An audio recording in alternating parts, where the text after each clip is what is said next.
বিধির খেলা রে ভাই, এই তো বিধির খেলা, এই তো বিধির খেলা রে ভাই, এই তো বিধির খেলা।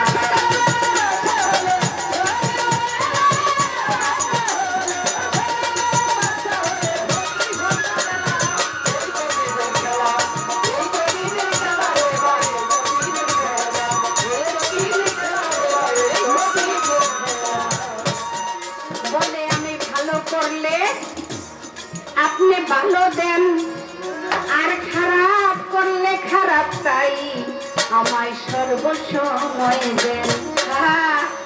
ভালো করলে ভালো পাবেন, খারাপ করলে খারাপ পাবেন। এই হকের হাকিম, হক বিচারক। আপনি ভালো করে খারাপ পাবেন, এই বিচার মানুষের মধ্যে আছে, কিন্তু এইটা স্বয়ং স্রষ্টা রব্বুল আলামিন হকের হাকিম, সে কখনো এই বিচার করে না। এটাই স্বাভাবিক। খারাপ করবেন খারাপ পাবেন, ভালো করবেন আপনি ভালো পাবেন। আপনি যদি খারাপ করেন আপনার মৃত্যুর পরে ডান হাতে আমলনামা, ভালো করলে ডান হাতে আমলনামা নিয়ে উঠবেন, আর খারাপ করলে আপনি বাম হাতে আমলনামা নিয়ে কাল হাসরের ময়দানে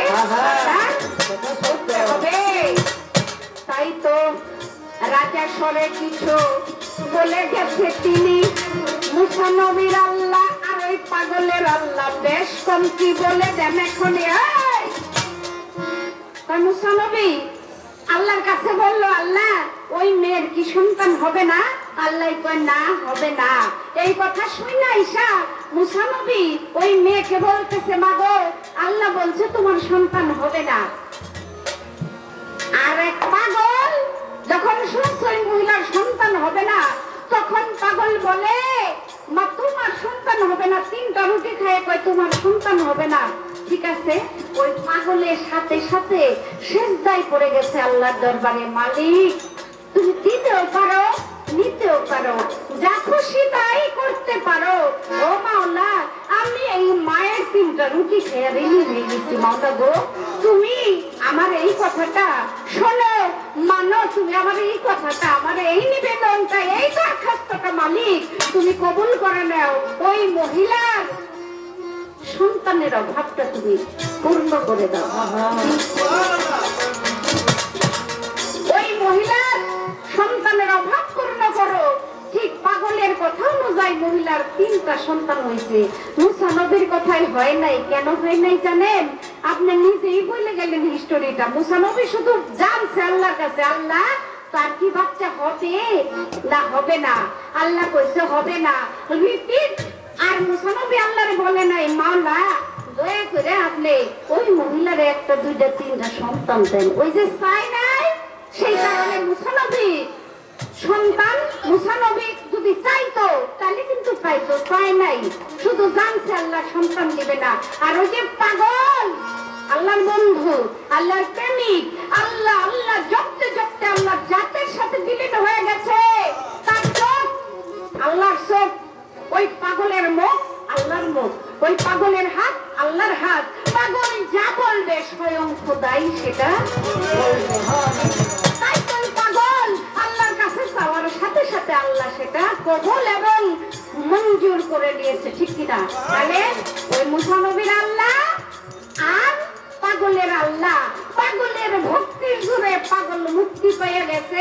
আর মুসা নবী আল্লাহর কাছে চাই নাই, না কানলে তো নয় ও দুধবে না, ঠিক না? তাহলে এখানে বেশ কম রাখি, আল্লাহ এক, আল্লাহ অদ্বিতীয়। আপনার আল্লাহ আমার আল্লাহ সবার আল্লাহ এক। তবে আল্লাহ কেমন? যার মন যেমন, ঠিক না? আল্লাহ কেমন? যার মন যেমন। আপনি আল্লাহকে যেইভাবে সাজায় গুছায় আপনার কাছে আনবেন, ঠিক ওইভাবে আল্লাহ আপনার পাশে আসবে, আপনার হাসি দেখবে, আপনার কান্না দেখবে, আপনার কথা শুনবে, আপনার দরখাস্ত কবুল করবে। বলে তুমি কে বা জগৎ স্বামী আমার নাম কইয়া,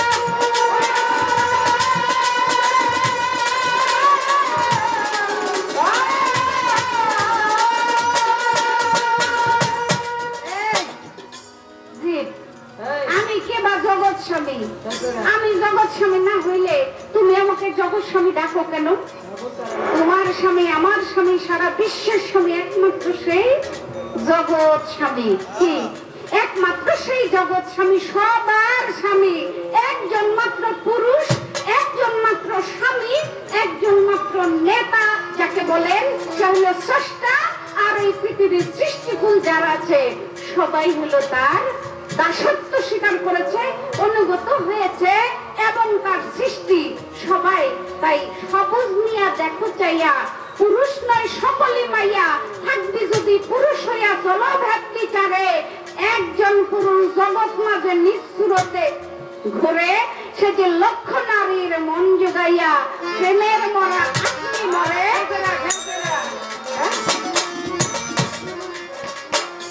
সেই কবি জালালউদ্দিন খান, ময়মনসিংহের কবি, সাধক কবি জালালউদ্দিন খান গান। এবার আপনি চিন্তা করে দেখেন যে জগৎ স্বামী সে কিভাবে হয়েছে। জগৎ স্বামী চিঠি দিছে, তার একলা গালিচার নিছে, দেখলে না চিঠির পিছে লেখছে কি লিখন, সুন্দর সাজিয়া সুন্দর খুঁজিয়া যৌবনে করো এক সুন্দর স্বামীর ভজন, একজন মানুষের ভজন। তাইলে আপনি একটু খেয়াল করে দেখেন যে জগৎ স্বামী, এই জগৎ স্বামীকে কেন জগৎ স্বামী বলা হয়। আমি অল্পের মাঝে আপনার কথাগুলি বলে দিলাম।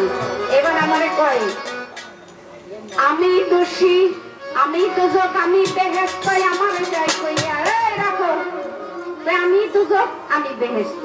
এই কথাটা কিন্তু ঠিক কইছে। হে যদি ভালো কাজ করে দুজক পাইবো, বেহেশত পাইবো, আর যদি খারাপ কাজ করে সে কি পাবে? আমি ভালো আমি মন্দ। আমি একজনে বলতেছে আমারে যে আমি ভালো আমি মন্দ। বললাম এই কথাটা কেন বললেন? কই আমি যদি ভালো কাজ করি একজনে আমার বলবো ভাই এর চেয়ে ভালো মানুষ আর হয় না। আবার খারাপ কিছু করছি আরেকজনে বলবো দূর নিয়ে এসে খারাপ মানুষ আর কেউ হইতেই পারে না। ভালোর সার্টিফিকেটটা আমার তৈরি করতে হবে, মন্দর সার্টিফিকেটটাও ঠিক আমারই তৈরি করতে হবে। এইবার কয় আমি আমার অন্তর্জামী,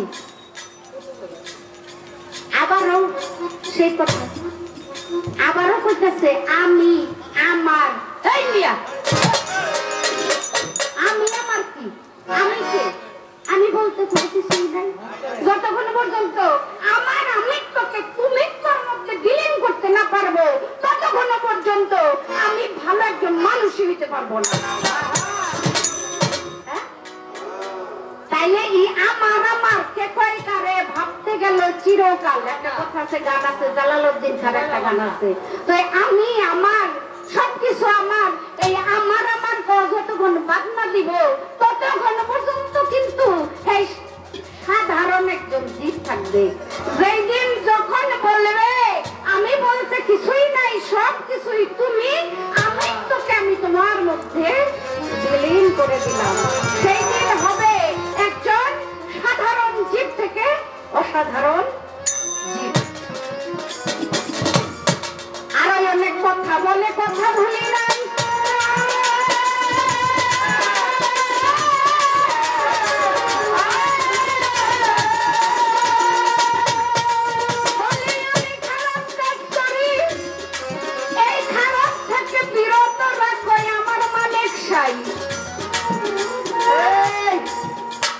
আমার বিরত রাখার কোন দরকার আছে?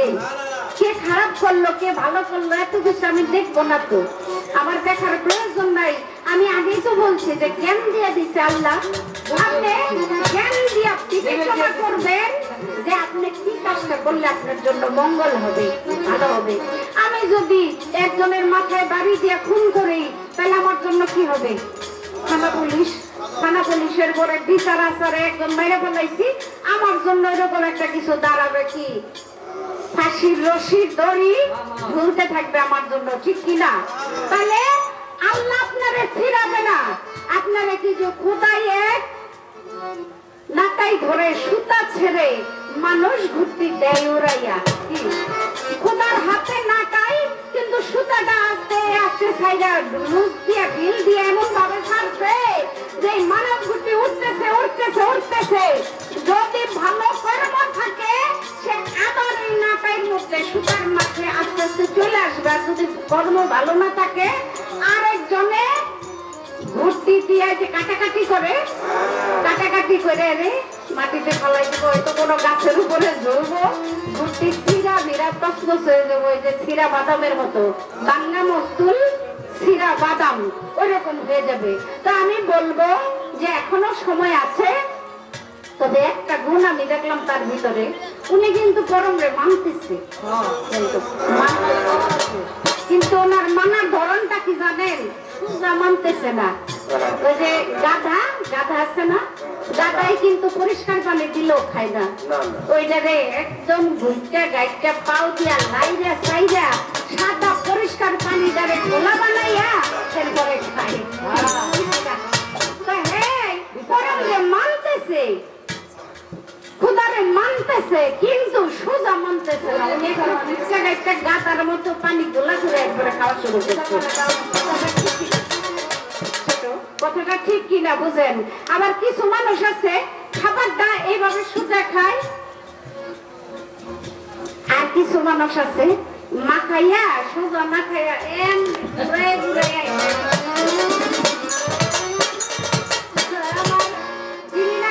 জীবের ভূমিকা পালন করতেছে, উনি মানতেছে পরমরে, কিন্তু গাতার মতো গোলা করে পানি খাইতেছে, আর সোজা খাবারটা মুখে লাগিয়ে এটা ঘুরাইয়া এমনি ঘুরাইয়া বেসাইয়া বুঝাইয়া এরপরে মুখে দিতেছে। মানে ঠিক দাঁতের পাখি একটাও থাকবো না, তখন আর কি ওই ঘুরাইয়া গাড়াইয়া শেষ পর্যন্ত সেই তো স্বামীর ঘরে যাবি, সেই তো স্বামীর কাছে যাবি, পাড়া প্রতিবেশীরে শুনে যাবি, এই মানে কিন্তু পাড়া প্রতিবেশীরে শুনাইয়া জানাইয়া তারপরে মানতেছে।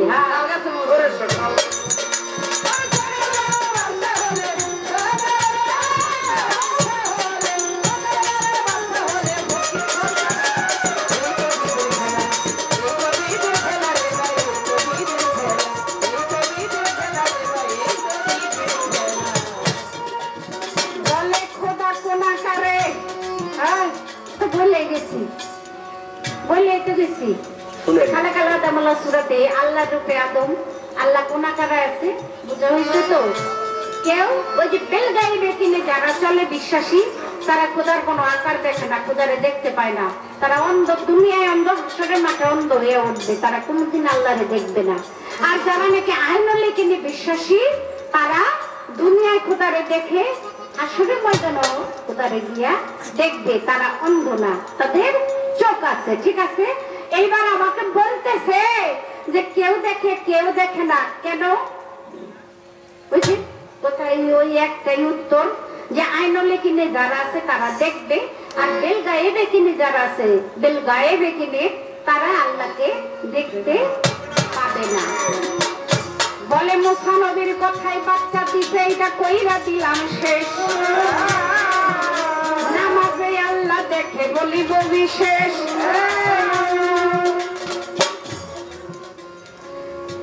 নামাজ পড়ো রে হুজুরি কলবে, নামাজ পড়ো, নামাজ পড়ো রে হুজুরি কলবে, নামাজ পড়ো।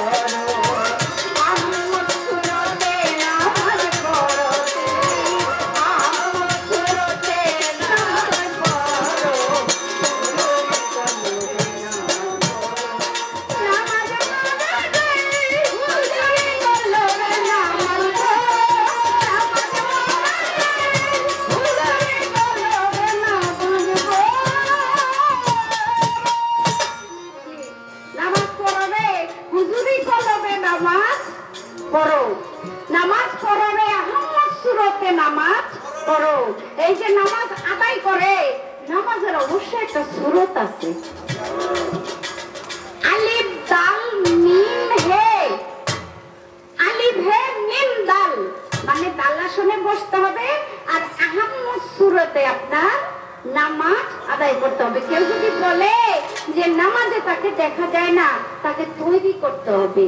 একটা শিল্পী থাকে তুলি আর থাকে রং, সামনে থেকে একটা বোর্ড, সেই শিল্পীটা তার যদি ভিতরে রং থাকে, তার যদি ভিতরে যোগ্যতা থাকে, তাহলে ওই রংটা দিয়া তুলিটা দিয়া বোর্ডের ভিতরে নানা কিছু সে তৈরি করতে পারে। তদ্রূপ আপনি যখন নামাজে যাবেন, নামাজে গিয়ে আপনার রং তুলি দিয়ে সুন্দর করে তাকে একটা সুরতে নিয়ে আসেন। সেই সুরতটা সাধক মহৎ গীতিকার দলিল প্রমাণ করেছে। তুমি নামাজ পড়ো কোন সুরতে? আহমদ সুরতে তুমি নামাজ পড়ো, তাহলেই তুমি তাকে দেখতে পাবে। যে না বুঝে কারণ বিদ্যা শিক্ষা অকারণ, জীবনে যে খাইছে না পিঠা বুঝবে কি তার তিতা মিঠা। তোমার দয়াল দিল মহামন্ত্র, তুমি যাচাই করে দেখলা না, বইয়া গেলা চিনির বোঝা। দেখলা না, চিনির বোঝা মাথায় কইরা বইয়া গেল, কিন্তু এটার ভিতরে মিঠা না তিতা না ঝাল, এটা যদি পরীক্ষা না করে সে তো কোনোদিন বলতে পারবে না। তাই তো নামাজে বৈশা কেউ যদি তাকে খোঁজে, তাকে ভজে, তাহলেই সে দেখে। আর কেউ খুঁজবে না, ভজবে না, সেও কোনোদিন দেখতে পাবে না।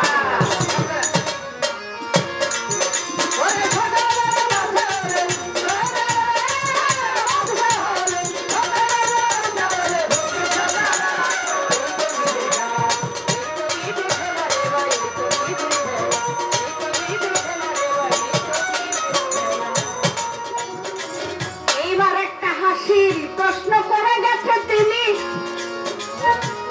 ধন্যবাদের পূর্ণ বেটা শোনেন সর্বজনী। কয়টা নেক হইলে আল্লাহ এরে বেহেশতে দেয়? তো বুঝতে পারছো, নেক করে বেহেশত পাওয়া যায় না।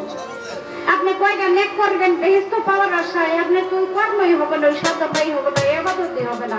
কেউ যদি নামাজ পড়ে বেহেশত পাওয়ার আশায়, সে জাহান্নামে যাবে। আর কেউ যদি আল্লাহর ভয় করে নামাজ পড়ে, সেও জাহান্নামী হবে। ঠিক কিনা? আমার মনে করতে হবে আল্লাহ আমাকে হুকুম করছে, বান্দা তুমি এই কাজ করো।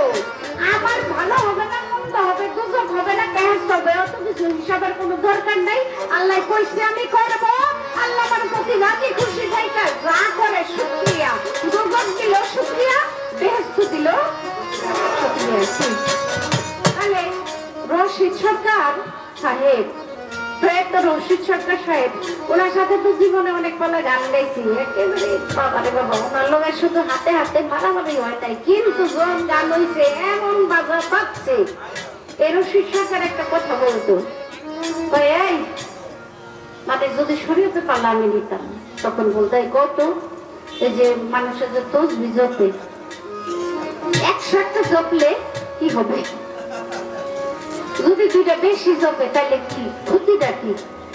আর দুইটা কমই হয়ে গেল ভুলের চোটে, দুইটা বেশি হইলে লাভ কি? আর ভুলের চোটে দুইটা কম হইলো, তসবিহ জপা 100 নিচে হইলো বা 105 হইলো, 10 হইলো, তাহলে কম হইলে ক্ষতি কি আর বেশি হইলে লাভ কি? প্রশ্ন করার ডক্টর দেখছেন?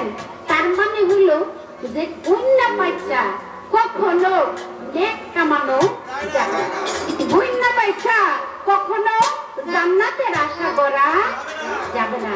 তাই আমি বলবো যে আপনাকে আল্লাহ যে হুকুম দিছে, এই হুকুম মাহকামগুলি আপনি পালন করলে আপনার আল্লাহ আপনার প্রতি রাজি খুশি হইয়া যাবে, তাতে আপনি খুশি থাকবেন। বেয়াদবি মাফ করবেন।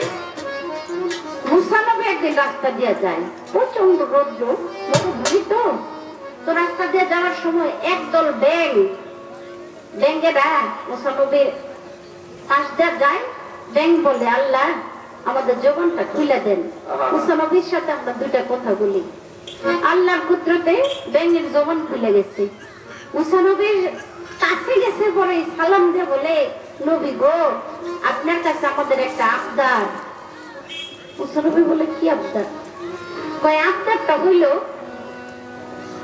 এত গরম মরুভূমি, গরমের চোটে আমাদের গায়ের ভিতরে ফুসকা পড়ে গেছে না, কিন্তু আল্লাহ বৃষ্টি দিবে কবে, এই কথাটা যদি আপনি দয়া করে জানতেন, তাহলে আমরা খুশি হইতাম, শান্তি পাইতাম।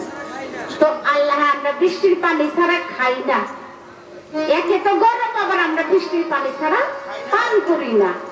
তখন মুসা নবী গেছে আল্লাহর কাছে তুর পাহাড়ে গিয়ে অনেক কথা বলার মাঝে এই কথাটা মুসা নবী বলতেছে, মাওলা রাস্তায় আসার পথে ব্যাঙের দলের আমাকে এই প্রশ্নটা করছেন, কি উত্তর দিব?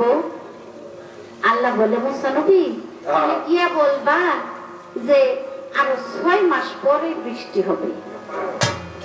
এই কথা যখন মুসা নবী ব্যাঙের দলের কাছে এসে বলছে, ব্যাঙের দল বলে, আলহামদুলিল্লাহ আলহামদুলিল্লাহ।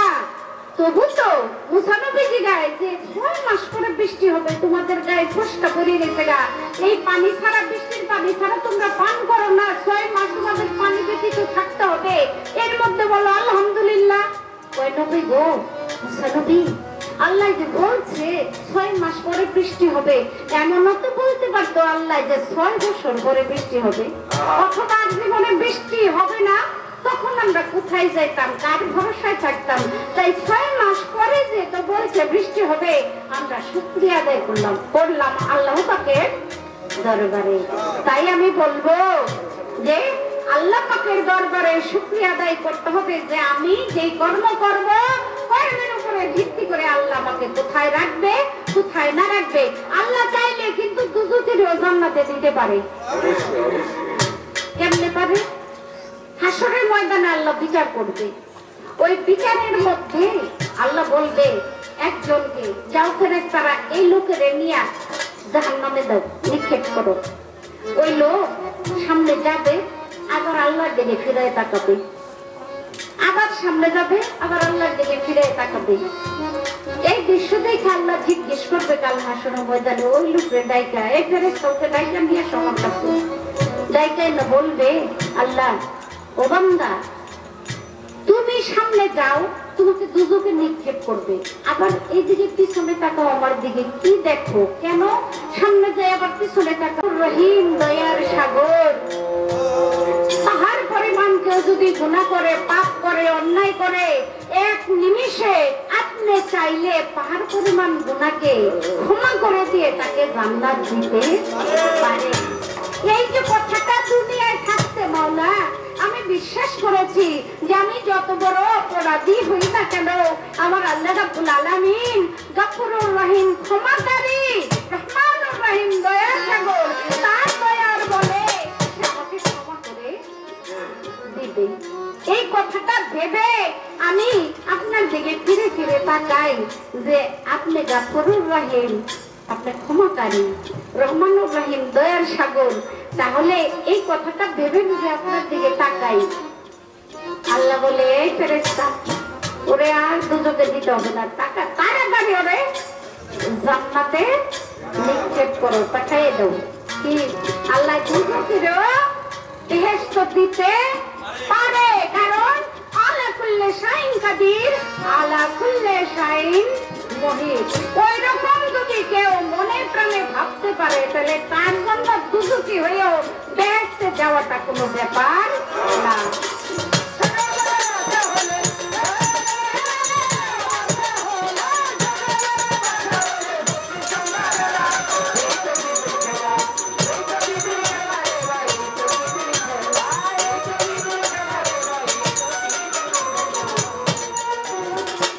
সুন্দর একটা গান গাইলো, গান লাগিল ভালো, এই গানটা শুনে আমার অন্তর জুড়াইল।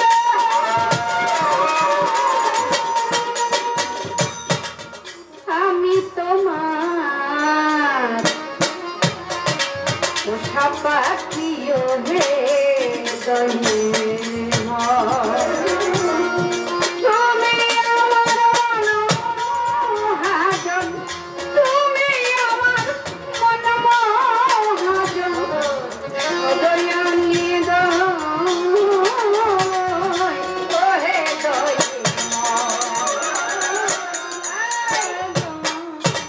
মারাত্মক গান, সারা রাত গান গাইতে হয় না, একটা গানের ওজন। এমনও কিছু গান আছে বর্তমান জামানার, লক্ষ কোটি গান এক পাল্লায়, আর এইরকম একটা গান এক পাল্লায় দিলে তবু এই গানের ওজনটা বেশি হবে। আমি তোমার পোষা পাখি ওহে দয়াময়, তুমি আমার মন মহাজন, সদয় নিদয়। চমৎকার গান। তাহলে কি হয়েছে? ওই যে বলছিলাম বউ, এই তো বুবের ঘরে যাবি, পাড়া প্রতিবেশী রে জানাইয়া যাবি। এত কিছু কইয়া, এত চাপানি দিয়া, এত গুতানি দিয়া গরম রে ধরে তুমি আমার পোশাক, আমি তোমার পোশাক কেউ হয়ে ধরে এই গানটা গাইয়া আমার ভালো লাগছে। দামি একটা গান গাইছে, গাই আবার আমাকে এসে একটু ভক্তি দিচ্ছে। ভক্তিতে মুক্তি মিলে, ঠিক কিনা? রাখলে ভক্তি পাবি মুক্তি, দীর্ঘজয়ী তুই হতে পারবি। এই গানটা সাধক ব্রজবালী দেওয়ানের একটা গানের বাণী। আর যদি তুমি শক্তি দেখাও তাহলে তোমার কোন গতি বা মুক্তি নাই। এই যে ভক্তি দিছে, এই ভক্তি কিন্তু দুই পদের আছে, আপনারা জানেননি। আমার রশিদ সরকার বলতো ভক্তি দিয়ে মারে গুয়া সেরে দেয় তিন গুয়া। যদি এমন ভক্তি দেন আপনি তাহলে কিন্তু কাজ হবে না, তাহলে দুনিয়া খারাপ কোন জায়গায় আপনি কুল পাইবেন না। আর যদি যে ভক্তি দিলে মুক্তি পাওয়া যায় ওই ভক্তি দিয়ে থাকেন, যান আপনার সাথে আমার এই মুহূর্তে আর কোন ঝগড়াঝাটি